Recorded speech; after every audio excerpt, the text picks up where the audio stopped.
Buenos días, hermanos, hermanas de la Iglesia Ministerios Bíblicos Mundiales. Es un gusto poder dirigirnos esta mañana a ustedes y tener este tiempo de estudio bíblico en el Día del Señor. Deseamos que todos ustedes se encuentren bien y que el Señor sea sosteniéndoles en este tiempo que es de dificultad para muchos, pero sabemos que el Señor ha sido fiel con cada uno de nosotros y reconocemos que Él está al cuidado y también bajo control de toda situación. Deseamos que ustedes sigan manteniéndose con los cuidados necesarios. Eso va a ser de beneficio para ustedes y para sus familias.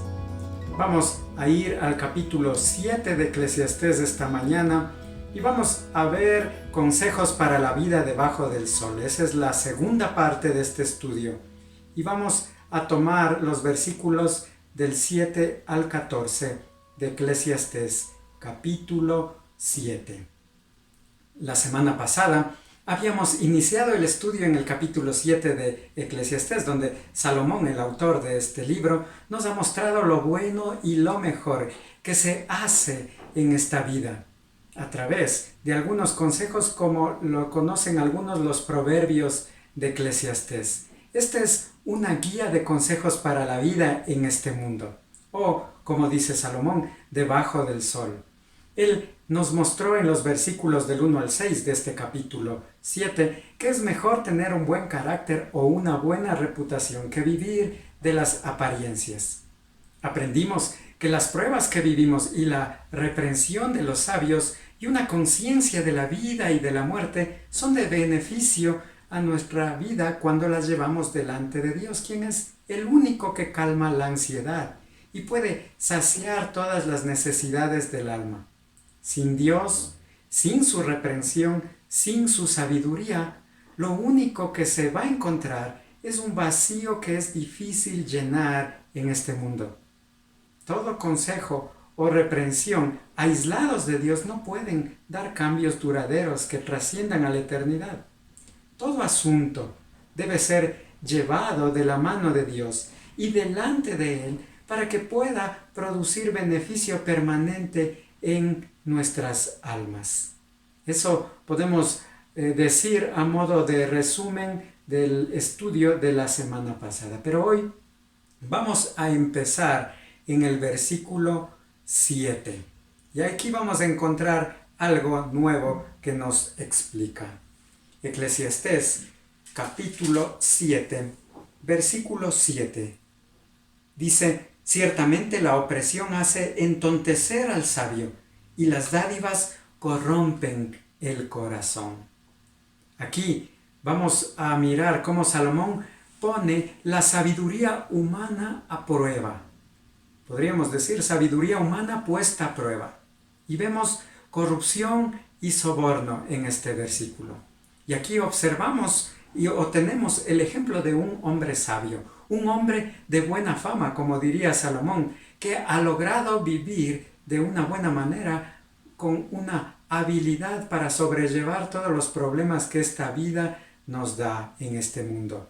Sin embargo, él ha perdido la razón, porque dice: ciertamente la opresión hace entontecer al sabio. Sin embargo, este hombre ha perdido la razón y se ha convertido en un necio. ¿Por qué? Porque esta opresión se refiere a corrupción. La corrupción, ¿qué es lo que hace en el hombre?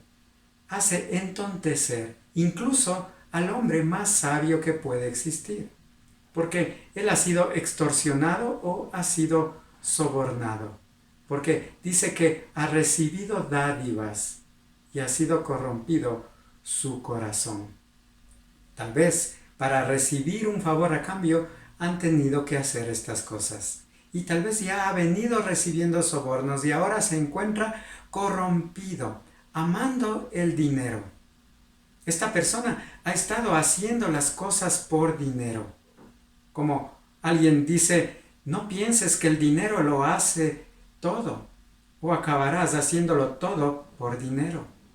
Porque en medio de este mundo de corrupción, todo el sistema está deteriorado por los favores. las malas llamadas comisiones o tal vez los sobreprecios que se han vuelto comunes en nuestros medios.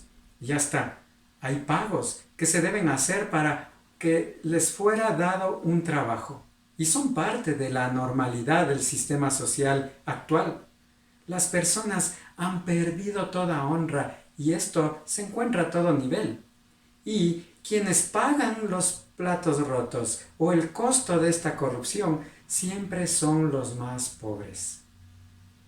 Otra versión de la escritura, en el versículo 7 de Eclesiastés, dice que la extorsión entorpece al sabio y el soborno corrompe su corazón. Y ahí encaja bien el dicho que dice que en arca abierta hasta el justo peca. Este hombre no era cualquiera, era alguien que tenía sagacidad para solucionar los problemas de esta vida, un hombre sabio. Pero el tomar dinero, por ejemplo, para adelantar un trabajo o agilizar un trabajo por el que usted recibe un sueldo o un pago, esto es un soborno. Por ejemplo, también vemos cuando su vehículo no pasa la revisión, o su licencia está caducada, o su hijo no pasa de años.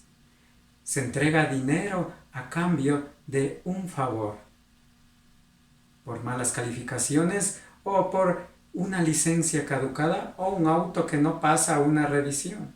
Tanto el que da como el que recibe participa del delito, y es un delito civil y también un delito de la ley de Dios. Todo se maneja por la ley del mínimo esfuerzo, donde se han acostumbrado a esforzarse poco para obtener mucho.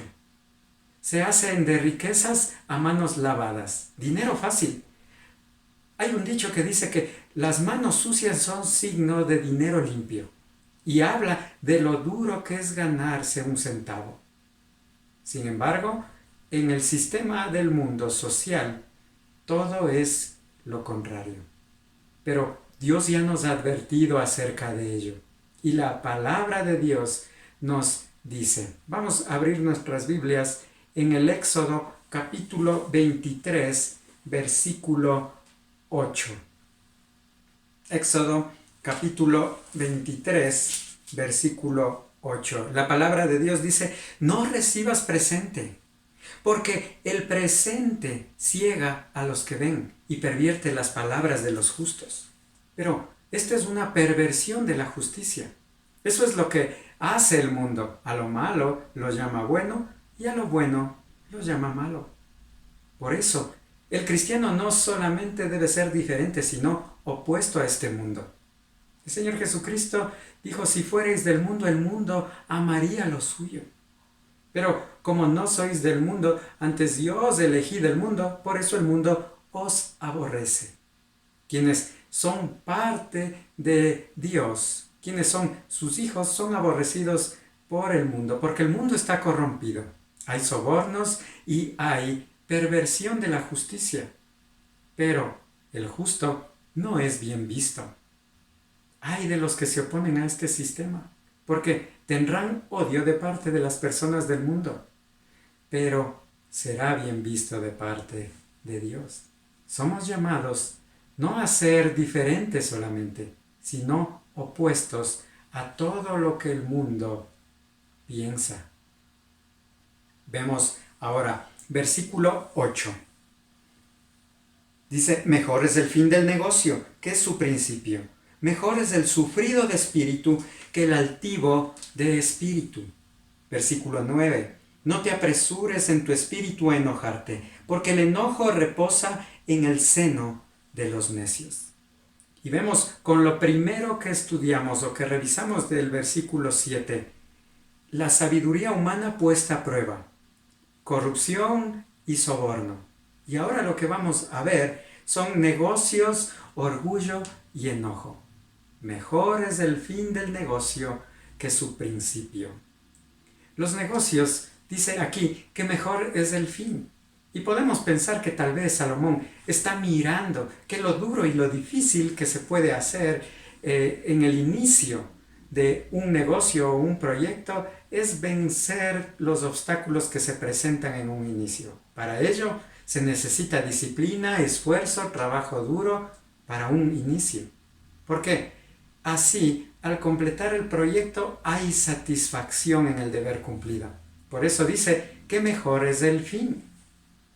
Porque para terminar lo que se empieza se requiere mucho trabajo. Tal vez necesita mucho asesoramiento, autodisciplina y también paciencia. Cualquiera que tiene visión puede comenzar un negocio o un proyecto, pero la visión sin una sabiduría a menudo podría terminar como un proyecto inconcluso. Pero en el mismo versículo 8 vamos a ver orgullo, porque dice, mejor es el sufrido de espíritu que el altivo de espíritu. Salomón ha venido enseñando en el versículo 3 de este capítulo 7 que el pesar, por ejemplo, es mejor que la risa y que mejor es la reprensión del sabio que la lisonja de los necios.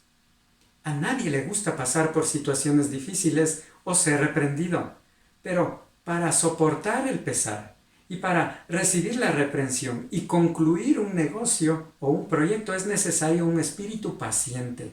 Y sólo así podrá obtener beneficios. Proverbios capítulo 14 nos enseña algo acerca de lo que estamos mirando.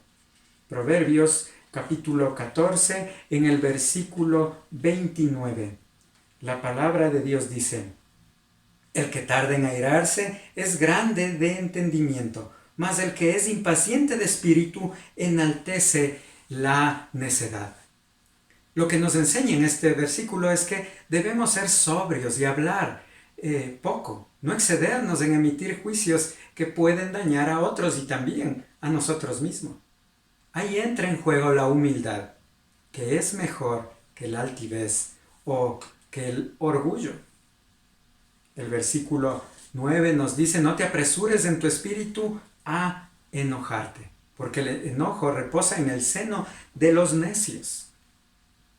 Hay situaciones en donde las personas colapsan y pierden el control y entran en un estado de desesperación, en un estado de impotencia y se enojan o nos enojamos y nos dejamos llevar por la ira. Y aquí en el versículo 9 dice, no te apresures en tu espíritu a enojarte, no te dejes llevar por el enojo, que solo abriga en el corazón del necio. Una persona necia es la que se enoja con frecuencia o sale de sus casillas muy fácilmente. Y esta es una advertencia contra la tendencia a perder los estribos. El dejarse dominar por la ira es muestra de falta de dominio propio y también es una presencia de un carácter débil. Un escritor de libros americano, él dice que la ira es una zona errónea y él lo describe como una gripe psicológica que incapacita a la persona como una enfermedad. Como una enfermedad física lo haría, la ira incapacita a la persona. Tal es así que enojarse o enfadarse es una decisión tanto como un hábito. Hay personas que tienen el hábito de enojarse por todo, pero es una reacción aprendida en respuesta a una frustración, dice él, en la cual uno se comporta de la manera que no desea hacerlo. Entonces, a decir verdad, la ira severa, decía él, es una forma de locura. Lo que la palabra de Dios lo dice en Proverbios capítulo 14, versículo 17, dice que el que fácilmente se enoja hará locuras y el hombre perverso será aborrecido. La ira es como locura en la persona. Asimismo, en el Nuevo Testamento Santiago ya ha advertido a los creyentes y él insta a tomar el dominio propio y advierte que sobre este tipo de conducta está fuera de lugar en la vida de los creyentes. Santiago capítulo 1 versículo 19 dice, por esto, mis amados hermanos, todo hombre sea pronto para oír y tardo para hablar, tardo para airarse. de tal forma que la ira no lleva a nada bueno. Negocios, orgullo y enojo. No te apresures en tu espíritu a enojarte, porque el enojo reposa en el seno de los necios. No se enoje. Vamos a leer el versículo 10 de Eclesiastés capítulo 7. Nunca digas, ¿cuál es la causa de que los tiempos pasados fueron mejores que estos? Porque nunca de esto preguntarás con sabiduría. Aquí, Salomón nos dice, no es de sabios vivir en el pasado. Y eso nos dice en el versículo 10. ¿Ha escuchado este dicho que dice, todo tiempo pasado fue mejor? Pero en realidad, lo que podemos decir en cuanto a lo que se está poniendo delante es que el hombre altivo o el hombre orgulloso, como el del versículo 8, se encuentra pensando en que antes todo era mejor y se dice a sí mismo, oh, si volviéramos a aquella época. Y viene a nuestras memorias las historias de las familias, la riqueza que tenían, y es muy recurrente en nuestro medio. Las tierras, las propiedades, los empleados que poseían, la descendencia tal vez aristocrática de la que provienen, la influencia y el poder en la sociedad. Son cosas por las que la gente sigue viviendo, pero son cosas irreales que ya no son. Y cuando estamos continuamente hablando de los recuerdos de antaño y deseando que vuelvan los viejos tiempos, porque eran mejores, vivimos en un mundo de fantasía. Eso es lo que podemos mirar aquí. Nunca digas que cuál es la causa que de los tiempos pasados fueron mejores que estos. Muchas veces pensamos que antes estábamos mejor, que antes vivíamos mejor.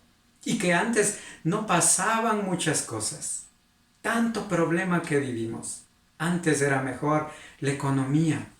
Antes era mejor la sociedad. Y vivimos en un tiempo diferente. Hoy tenemos que pasar por una cuarentena. Y decimos, este tiempo, ¿por qué nos tocó vivir? Antes no pasaba esto. Pero mejor es afrontar las condiciones tal como nos llegan. Y buscar vivir en triunfo, a pesar de la adversidad. Por eso, Salomón dice en este versículo 10, nunca preguntes por qué todo tiempo pasado fue mejor. No es de sabios hacer tales preguntas.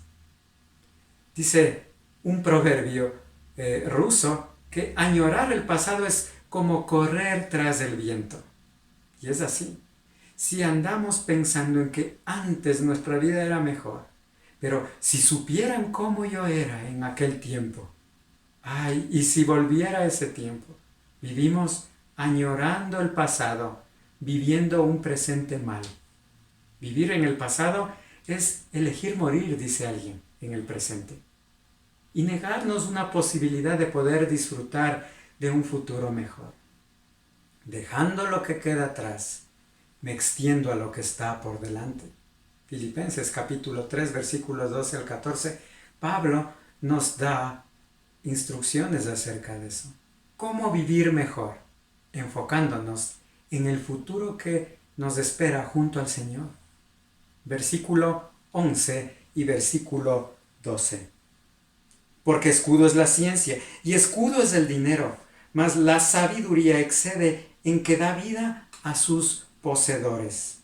Mira la obra de Dios, porque ¿quién podrá enderezar lo que Él torció?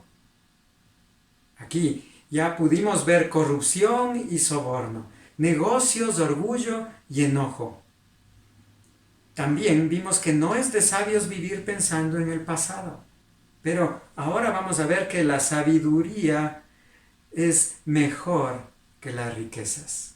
Buena es la ciencia con herencia. Y cuando leemos este versículo, podríamos entender que el conocimiento con una herencia es buena.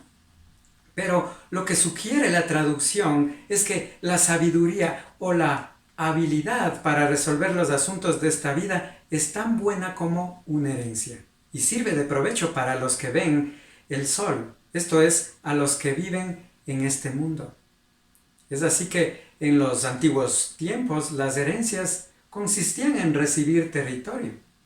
Y lo que significaba allí era un lugar donde había tal vez agua, lugar para sembrar, para regar, donde podían comer los animales, y también había para sembrar y que puedan comer sus herederos. Y era de provecho para sus dueños. Esto seguramente, y es muy seguro, que brindaba seguridad, estabilidad.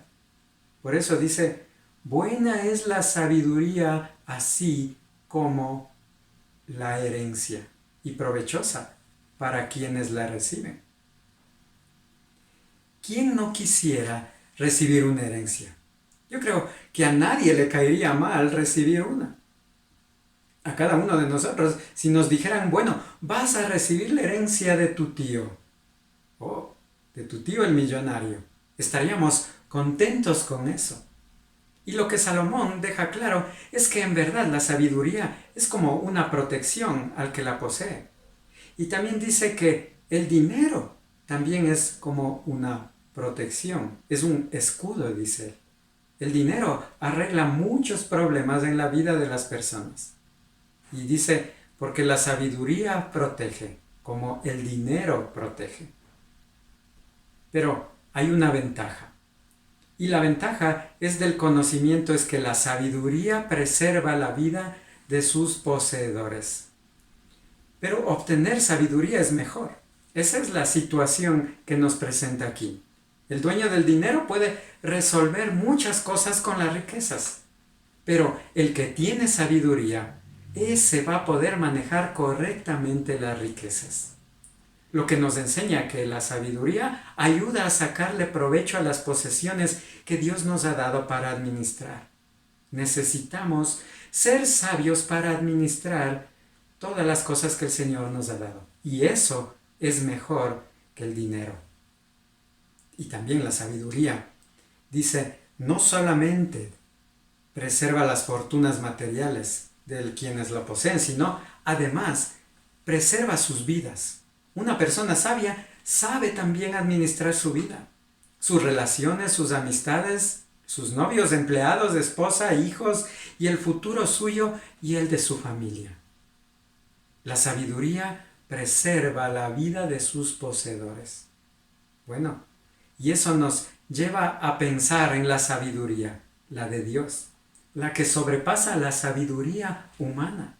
Dios da sabiduría para conocer cuáles son sus proyectos, los que el hombre tiene en su futuro eterno. Esto nos lleva a Cristo y nos hace recordar que Él es la sabiduría de Dios.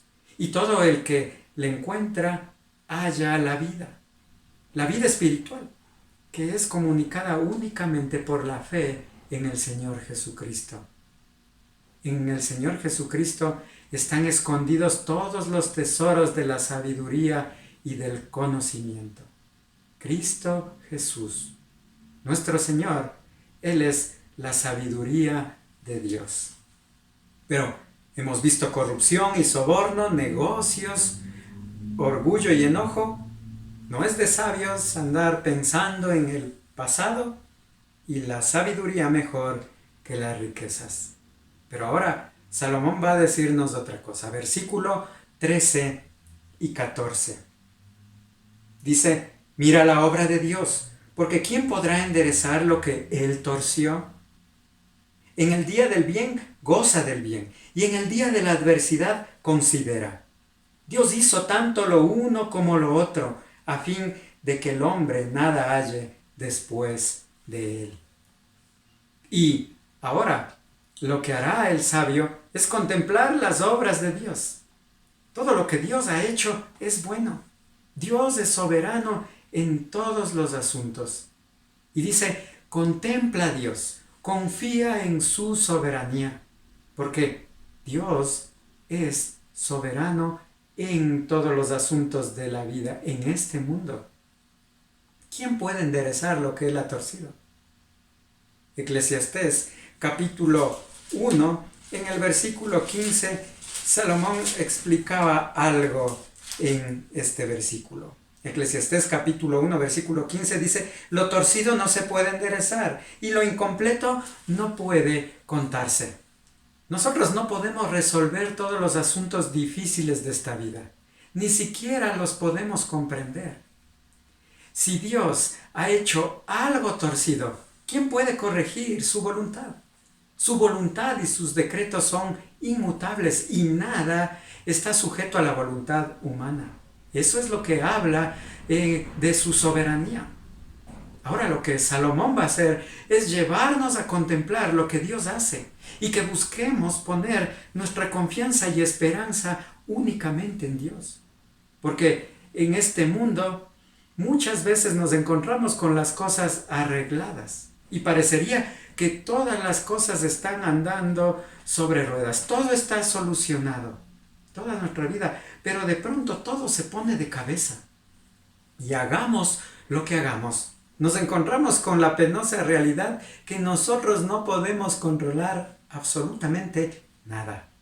Y aquí lo que nos lleva a meditar es que confiemos en Dios, porque lo torcido Él lo ha hecho y lo torcido es parte de su plan. El versículo 14 dice: en el día del bien goza del bien y en el día de la adversidad considera. Dios hizo tanto lo uno como lo otro a fin de que el hombre nada halle después de él. Nosotros no podemos comprender la obra que Dios está llevando a cabo.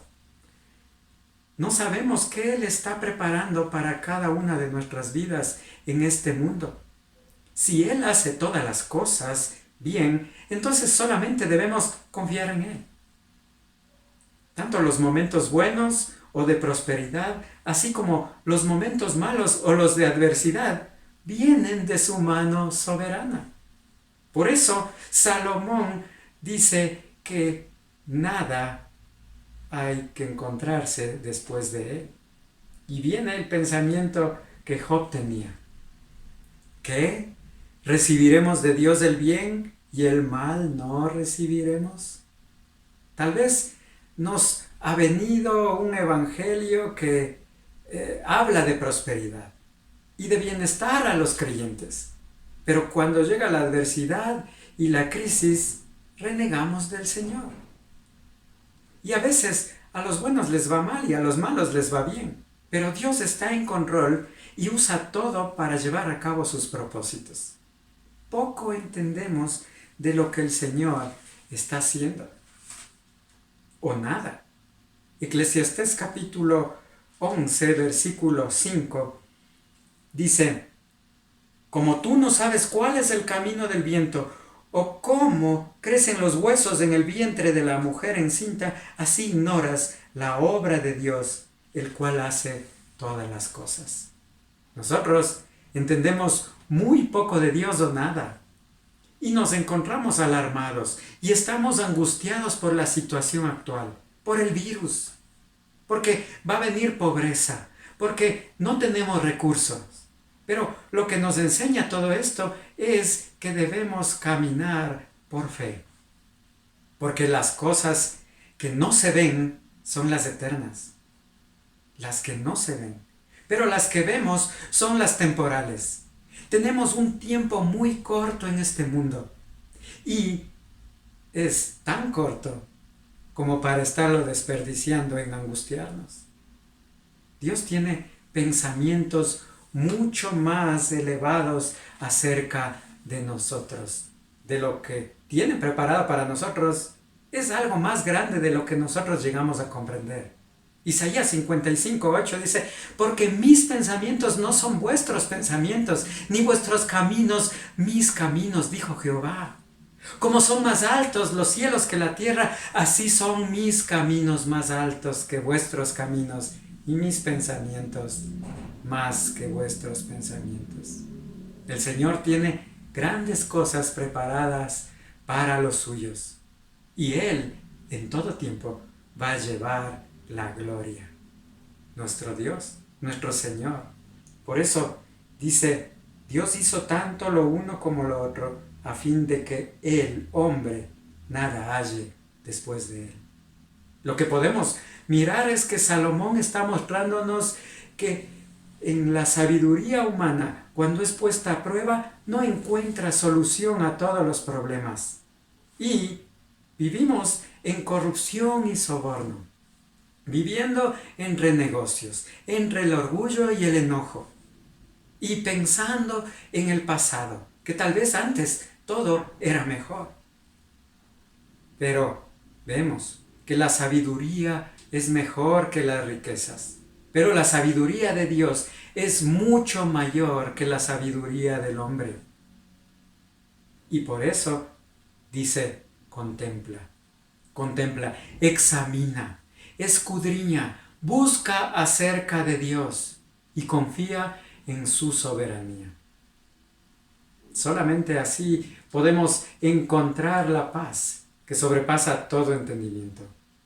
Contemplando a Dios, examinando lo que Dios está haciendo en este tiempo. Por medio de lo que Él ha hecho antes, podemos saber qué es lo que está haciendo hoy. Y podemos extendernos y a vivir confiados con esperanza. ¿Por qué? Debemos confiar en Él, porque es un Dios soberano. No podemos entender todo, pero debemos confiar en todo lo que Él hace. Dios no está jugando en este mundo. No está jugando con el mundo ni con nuestras vidas. Dice que el que no escatimó ni a su propio Hijo, sino que lo entregó por nosotros, ¿cómo no dará también con Él todas las cosas? Tenemos un Dios que es un Dios de amor, que entregó a su Hijo, el único, a Jesucristo, para que viniera a morir por hombres pecadores. Hay un plan mucho más grande y Él se lleva la gloria. Contemple a Dios, escudriñe acerca de Él, de su carácter, confíe en Él. Él está en control soberano de toda situación en este momento. Si usted ha recibido al Señor Jesucristo, usted ha puesto su confianza en Él, sabiendo que el sacrificio en la cruz del Calvario es suficiente para salvarlo y limpiarlo de todos sus pecados. Se ha arrepentido y ha dejado delante de Él todo lo que usted no puede hacer. Entonces, viva de acuerdo a lo que Él puede hacer, no de acuerdo a lo que usted puede hacer. Y si no conoce al Señor Jesucristo, bueno, hoy es el día de salvación. Hoy es el día en que usted puede dejar todo su pesar y todas las obras que no puede cargar y todo lo que no puede hacer para el perdón de pecados, déjelo a Él. Él es el único que puede salvarle y perdonarle, limpiarle de toda maldad. Arrepiéntase y Él lo recibirá y le dará una vida abundante. La próxima semana estaremos continuando con este estudio de Eclesiastés, en este capítulo 7, en los siguientes versículos del 15, y nos resta solamente decirle que Dios le bendiga y que el Señor sea sosteniéndole y fortaleciéndole, dándole una fe inquebrantable. Contémplele a Él, busque de Él, examine todo lo que Él ha hecho, confíe en su soberanía. Que Dios le bendiga. Nos vemos la próxima semana.